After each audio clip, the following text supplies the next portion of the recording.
Yo, what's up time out gang? Wah, Portland sih dapat harga diskon nih buat dapetin Ja Morant hari ini. Dimana era Ja di Memphis Grizzlies sudah berakhir secara resmi setelah hari ini di trade ke Portland Trail Blazers untuk ditukar dengan Jeremy Grant dan juga Chris Murray. Gila, jeblok banget ya. Value-nya si Ja Morant gak even dapet first pick atau second round pick loh si Grizzlies ini. Gue juga kalau jadi Portland gak akan mikir dua kali sih kalau memang cuma harus ngelepasnya gaji besarnya si Jeremy Grant, of course Chris Murray. Kita nggak tahu ya pemain muda yang akan develop seperti apa. Memang ada potensinya mungkin jadi a good stretch four, but we don't know. Tapi sekarang ini Grizzlies sudah resmi bersih dari eranya Ja Morant, Desmond Bane, serta juga Jaren Jackson Jr. Sekarang ini Ja Morant dapat fresh start di Portland. Semoga tidak akan cause any more drama. Kita tahu di 2 tahun terakhir ini dia sempat di-ban beberapa kali karena live streamingnya lah, karena ya Instastory-nya lah, Instagram live-nya lah. Semoga di Portland nggak akan jadi jail Blazers lagi nih si Portland ya ke depannya. But siapa sih yang nggak excited untuk melihat duo backcourt Damian Lillard dan juga Ja Morant? And of course kita nggak boleh lupa juga masih ada Deni Avdija yang merupakan All-Star juga. I think itu cukup punya potensi lah. Trio itu cukup punya potensi menurut gue. Walaupun mungkin 3 season terakhir kalau gue lihat Ja Morant itu total main cuma 79 regular season games. But Ja still a 2-time All-Star, man. He's an All-Star talent. Last season dia main 28 minutes per game, averaging 19,5 poin per game dan juga 8 assist per game. And gue merasa harusnya ini menjadi redemption season untuk Ja Morant untuk bisa bungkam semua critics dan juga opini orang. Harusnya mentalitinya seperti itu untuk Ja Morant, but we never know nantinya seperti apa. Banyak orang juga udah bilang, oh skillsnya Ja Morant sudah declining. Tapi kita lihat lah, I think he just need a fresh start. Mungkin butuh pelatih yang cocok. Kelihatannya terakhir itu sama si Coach Thomas itu kayaknya dia kurang cocok sih. So maybe this time dengan pelatih barunya si Portland Trail Blazers itu Coach Mika Nori, semoga aja bisa cocok dan juga bisa kembali di top performance-nya dia. Menarik ya si Mika Nori ya. Di welcome-nya dikasih permen sama Diet Coke. Oh my god, those are my 2 favorite things too. Tapi gue yakin harusnya Ja Morant ini respect kepada Damian Lillard. Gimana pun juga ini adalah timnya Damian Lillard, and harusnya dia bisa fokus kembali ke main basket aja, jangan ngurusin all the outside noises, ataupun juga jangan sampai dia ke distract juga. Dame, as we all know, returning from an Achilles injury, kemarin di All-Star sempat 3-point contest dan juara walaupun belum sembuh-sembuh banget. Tapi gue jujur happy banget sih untuk lihat Damian Lillard bisa balik lagi ke Rip City. Ini adalah kotanya dia dan gue pengen banget untuk lihat dia menyelesaikan karirnya di Portland. I think Moda Center gonna go crazy in the first game. And Deni Avdija obviously had a big year last season as an all-star, 24 poin per game, 7 rebound per game, dan juga 7 assist per game average-nya. Last season mereka udah nyampe ke first round of the playoff, walaupun akhirnya kalah dari San Antonio Spurs. Tapi kalau misalkan ini nggak ada trade lagi ya, kita ngomongin Jaylen Brown nggak ke Portland. Misalkan ini nggak ada trade lagi, man, I think they're gonna play small ball a lot. Tadi gue lihat di X aja ada yang tulis, this is the small ball final boss. Karena obviously, I know mereka masih ada big man seperti Toumani Camara, masih ada Donovan Clingan. But obviously main guy-nya mereka selain itu ada Shaedon Sharpe, ada Scoot Henderson, lalu juga ada Jrue Holiday. So they have a lot of guards yang mereka bisa gunakan next season ini. Mungkin move ini nggak akan bawa Portland masuk ke NBA Finals, ke Western Conference Finals. Enggak lah. Tapi at least they have a fighting chance untuk bisa masuk ke playoff again. I think mereka harusnya bisa masuk ke playoff lagi. Dan juga pastinya meningkatkan excitement para fansnya Portland Trail Blazers. Karena kita tahu di beberapa tahun terakhir ini mungkin ya ups and downs ya banyak. Dan Portland itu sebenarnya fansnya salah satu yang paling oke banget loh. Jadi gue cukup seneng sih untuk fansnya Portland Trail Blazers, untuk mereka memiliki something to look forward to this season. Dan ini adalah second chance untuk Ja Morant and could be the last chance for him kalau dia ingin stay di NBA. So I think he needs to perform dan he needs to behave in Portland. Karena kalau dia bikin aneh-aneh lagi di Portland, I think he's gonna be out of the NBA, man. I think nggak akan ada tim NBA yang akan kasih dia kesempatan lagi sih. I think semua tim pasti akan kapok sih. Akan kapok banget sih kalau dia, ya, and his camp, obviously his dad, his friends, juga harus behave semua sih. Jangan aneh-aneh lah. Because I think right now, everybody looking forward untuk melihat backcourt Western Conference yang luar biasa. Di mana Spurs ada Dylan Harper dan Stephen Castle.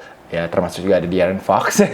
Lalu kemarin ini kita tahu Minnesota baru aja form a duo between Anthony Edwards dan juga LaMelo Ball. Masih ada Shai Gilgeous-Alexander and J-Dub. And who else we got, man? Steph Curry and maybe LeBron James. I don't know, ntar kita akan bahas lah tentang rumornya itu. Tapi Western Conference gila banget sih. Untuk backcourtnya amazing. Gue juga bener pengen banget sih nonton NBA lagi. Udah gak sabar cuy. Tapi masih 4 bulan lagi NBA baru mulai guys. Abis ini masih NBA Summer League dulu. Dan ini craziest free agency. Gue gak pernah sih bikin timeout kayak sesering ini di awal-awal NBA Finals baru selesai sih. But kalau kita lihat nanti apakah mereka akan ngambil Jaylen Brown atau enggak, itu juga menarik. Tapi kalau mereka mau ngambil Jaylen Brown, kelihatannya mereka harus buang Jrue Holiday dan juga Shaedon Sharpe. Kayaknya itu dua gajinya yang bisa menyamai gajinya Jaylen Brown. So it's gonna be very interesting, but like I said, off season ini benar aktif banget sih. And if you enjoy watching Timeout guys, pastikan to support the channel by scanning the QR code. Daftar jadi member agar channel ini bisa terus berkembang dan pastinya juga gue bisa bikin Timeout terus guys. Itu yang paling penting. And shout out to all my members though for always keeping and helping me keep the channel alive. So I really appreciate all my members. Apalagi kita udah mau ke tahun kelima guys. Bulan depan membership program is gonna be 5 years I think. So amazing. It's crazy. Ada banget yang udah mau 5 tahun sih, ada banget sih. So shout out to all my members. Dan sekarang kita akan pindah ke Charlotte Hornets yang kembali membuat kejutan dan juga ngagetin kita dengan pergerakannya. Kemarin ini mereka memindahkan Miles Bridges 2029 first round pick, 2027 second round pick ke Phoenix Suns untuk ditukar dengan Grayson Allen, Royce O'Neal dan juga a 2033 first round pick. Gila jauh ya. 2033 sih jauh banget sih. Kita nggak tahu tuh draft sistemnya kayak apa ntar 2033. Tapi of course another weird move by the Hornets. Tapi gue kayaknya udah mulai ngerti nih arahnya mau kemana. Gue udah mulai ngerti nih arahnya si Charlotte Hornets nih. I think mereka mau lepasin pemain-pemain yang punya off the court drama. Kita tahu masalahnya Miles seperti apa di luar lapangan. Kita tahu LaMelo Ball juga masalahnya seperti apa di luar lapangan. Jadi I think franchise-nya Charlotte Hornets ini tidak mau ada pemain yang image-nya mungkin di luar lapangan kurang baik. Itu kenapa mereka makanya di awal-awal free agency ini langsung kirim Miles, langsung kirim LaMelo Ball. Itu sih yang gue mengerti sih. Tapi karena ini ya banyak shooter aja sih timnya mereka. And I guess Naz Reid gonna start now. Kalau dengan Miles sudah dipindahkan, I think Naz Reid gonna be the main power forward. So we're gonna see Con, Kobe White, Musa Diabate, Naz Reid, and probably Grayson Allen as a starting lineup nantinya. Oh, Brandon Miller. I'm so sorry. Brandon Miller. So actually it's pretty solid though. Pretty solid starting lineup for the Hornets. Could be better than last season. Could be better. We'll see. Karena pastinya mereka juga akan banyak memainkan pemain-pemain mudanya ya. Mereka main siapa sih yang mereka draft? Hannes Steinbach. Hal itu namanya. Lalu masih ada si Clark Brenner. I think it's gonna be a very interesting season sih untuk si Charlotte Hornets. Sedangkan Phoenix Suns katanya udah ngincar Miles Bridges cukup lama. Kalau dilihat dari starting five sebenarnya lumayan ya. Devin Booker, Jalen Green, Dillon Brooks, Miles Bridges, and Mark Williams. Nah nih Mark Williams sama Miles Bridges reunited nih di Phoenix Suns. Dulu katanya kalau pas di Charlotte itu sering diomelin Anjul si Mark sama si Miles. Katanya sering teriakin, wake the fuck up. Sering teriakin gitu katanya. But untuk Phoenix Suns, I don't get the move too, but ya Phoenix Suns juga tim yang mungkin bukan lain contender ya. Mereka paling cuma mau compete untuk masuk ke babak playoff. So I guess if your goal is to make the playoff, I think Miles could help a bit because Miles is a big four, but nggak main defense sih. He's an athletic lah. I would like to say an athletic four, but he's not a good defender. Nembak 3 pointnya juga B aja. So I don't know, we'll see. Karena ini sih, kalau menurut gue, mereka butuh defender sih untuk bantuin si ya Dylan Brooks and Mark Williams sih. Karena offense udah pasti D-Book and Jalen Green, and of course ada Colin Gillespie juga from the bench. Yeah, but I don't know where the Phoenix Suns gonna go. Phoenix Suns menjadi tim kejutan di Western Conference obviously last season dengan posisi 8. Jujur gue juga gak nyangka sih mereka sebagus itu sih. Dan ada di play-in tournament. So maybe tahun ini bisa aja dengan adanya Miles Bridges makin oke, bisa aja, atau makin jeblok, salah satunya lah ya. Tapi the hottest topic in the last 24 hours adalah Golden State Warriors. Setelah Draymond Green kemarin ini menolak his 27.7 million player option, langsung rame gosipnya dari Shams, dari semuanya online bahwa Warriors akan mencoba berdatangan Anthony Davis dan juga LeBron James. Nggak main-main guys. Dua-duanya, AD and LeBron, mau didatangin. Ini kerjaannya Rich Paul nih kayaknya. Ini sih kerjaannya Rich Paul, lu tahu. Shams itu juga under clutch, man. Shams itu had a great relationship. He has a great relationship with Rich Paul. Gue udah lihat dengan mata kepala gue sendiri. Waktu lagi NBA Summer League, I think it was Summer League. Gue ngelihat Shams sama Rich Paul tuh ngobrol lama banget di terowongan yang pemain sih. So, they have a great relationship. Jadi kalau misalkan Clutch minta Shams naikin report seperti apa, Shams akan lakukan pastinya. Tapi gila banget sih kalau memang kejadian sih itu akan pecah banget sih. Gue rasa juga time out akan auto 30.000 views sih. Tapi apakah kalian percaya ini akan terjadi? Gue sih belum terlalu percaya ya. Belum terlalu percaya karena ya sampai hari ini ya LeBron belum decide nih apakah dia akan main atau enggak next season, apakah akan retire langsung. Tapi menurut gue sih pasti akan main lah. It's just bullshitting right now. Tapi pasti akan main, gue rasa tahun depan LeBron James. Tapi kalau ini gue lihat kemauan ownership sih. Mungkin kemauannya Joe Lacob ya dengan mendatangkan LeBron dan AD. Mereka pun pastinya juga harus ngelepas si Jimmy Butler ya.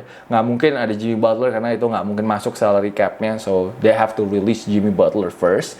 Tapi pasti Draymond kalau mau take a pay cut and then walaupun menurut gue cuma LeBron yang datang, nggak sama AD, tetap sih lu wajib bikinin patung sih.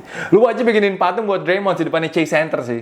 Gila sih kalau itu bisa terjadi. Tapi kalau memang mereka bisa bawa AD and LeBron, man, that big four is crazy though. Steph, LeBron, Draymond, and AD. Woo! Itu tiap game pasti jaminan sold out sih. Gak kebayang tapi harga tiket nontonnya berapa sih? Wah, itu sih pasti at least $400 sih. At least yang paling murah $300 to $400 a game sih. A game, itu yang di lantai 1 mungkin udah 1.000-an sih. Sekali nonton, man, they're gonna make a lot of money sih kalau mereka bisa datengin AD and LeBron ke San Francisco. Tapi jujur ya gue berdoa ini bisa terjadi. Karena mungkin aja LeBron gonna play his last season, man. Next season ini, gue mau banget sih enjoy nonton Steph Curry, LeBron play together, bro. Steph and LeBron playing together, that's the dream, bro. That's the dream. Tapi kalau hari ini sih beritanya dari Warriors yang lainnya adalah Kristaps Porzingis ya. Sudah extend 2 tahun untuk $40 juta. I think the second year is a player option. So, for next year, for sure, he's gonna be the main big man untuk Golden State Warriors. Tapi yang sekarang ditunggu-tunggu juga adalah Kawhi Leonard, man. Akan pindah kemana ini Kawhi? Kaget juga sih gue Kawhi mau cabut. Jadi menurut report dalam 24 jam ini, Kawhi bisa aja pindah and most likely akan balik ke Toronto Raptors. Katanya dia cuma mau extend di Toronto Raptors. Kawhi ini masih ada 1 tahun setahu gue under his contract sebesar $50 juta bersama Clippers. Harusnya kalau trade dengan Raptors, please give me Colin Murray Boyles. Give me him, man. Give me that guy. Karena he's a very solid player. Apalagi di playoff kemarin ini solid banget defense-nya dia, hustle-nya dia. I think he plays with pure heart. So, if the Clippers gonna trade with the Raptors, please, Colin Murray Boyles. Gua nggak mau Brandon Ingram. Walaupun gue tahu pasti ya harusnya kan dapetnya Scottie Barnes, tapi gue nggak mungkin lah. Scottie Barnes nggak mungkin dilepas sama Toronto Raptors. So, just give me Colin Murray Boyles and I don't know siapa aja terserah lah selain itu. I'll be good. I'll be really good. Karena gue udah siap juga untuk move on dari eranya Kawhi Leonard di Clippers, karena di Clippers itu cuma nggak jelas sih. I think that was the worst signing sih. The worst signing by the Clippers, I think Kawhi Leonard, man. $300 juta nggak jadi apa-apa. Mainnya gue nggak tahu berapa kali doang, cedera mulu, banyak banget player management, management management. Yeah man, belum lagi yang drama tentang salary cap, shit. Gue nggak tahu Clippers gue kenapa sial mulu ya. Karmanya apa sih Clippers gue ini? Karena dari zamannya nge-trade si Shai Gilgeous-Alexander yang nggak jadi apa-apa juga. Sekarang Paul George juga nggak jadi apa-apa. Terus sekarang Kawhi Leonard nggak jadi apa-apa. Damn bro, I cannot wait tuh. Semoga Keaton Wagler jadi sesuatu ya. Semoga Keaton Wagler, Darius Garland jadi sesuatu sih. Karena kita udah hilang Zubac, hilang Harden.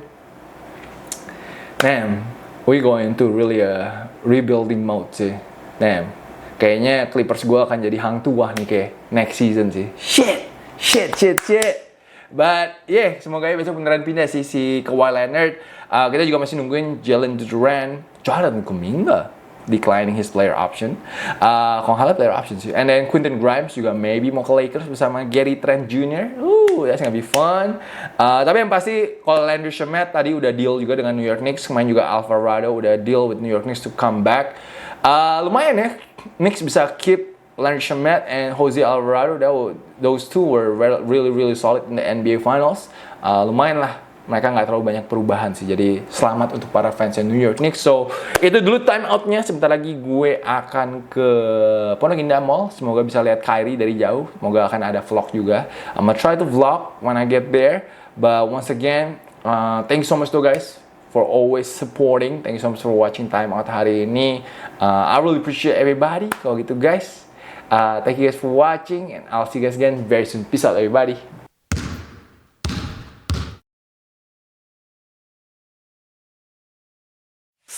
Please join my channel, guys.